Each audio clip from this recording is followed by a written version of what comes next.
આ ડિમોલિશન દરમિયાન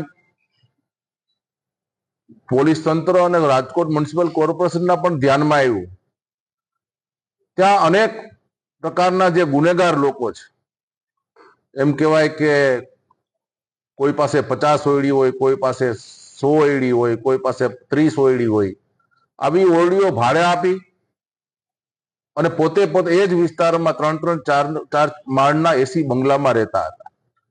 અને એમ કહેવાય કે રાજકોટમાં જે સ્થાનિક રાજકોટની જનતા છે એ જંગલેશ્વર વિસ્તાર શું છે એ સારી રીતે જાણે છે.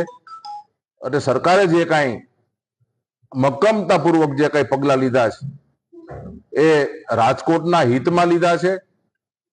અને આવનારા દિવસોમાં બીજા અન્ય વિસ્તારોમાં પણ ગુનેગારો પણ અને એ વિસ્તારની જનતા પણ કોઈ ગુનો કરતો હશે તો અટકાવશે કે આ પ્રકારનું કૃત્ય કરનારાઓને કોઈ પણ આવા નાના પછાત એરિયા હોય, ગરીબ માણસો રહેતા હોય, આવું સ્થાન એને ન મળે.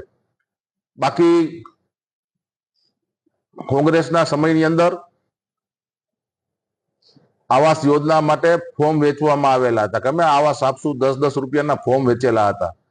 એ ફોર્મ ક્યાં ગયા અને 10 રૂપિયા ક્યાં લોકોના ગયા, એવા લાખો રૂપિયા ઉઘરાવ્યા હતા. પરંતુ ગરીબ માણસોની મજાક કરી હતી. ચૂંટણી ટાઈમે એમને કોઈ દિવસ આવાસો આપેલા નથી. ત્યારે ભારતીય જનતા પાર્ટીની સરકારમાં અત્યાર સુધીમાં રાજકોટ કોર્પોરેશનમાં 37,000 જેટલા આવાસો આપી દેવામાં આવ્યા છે.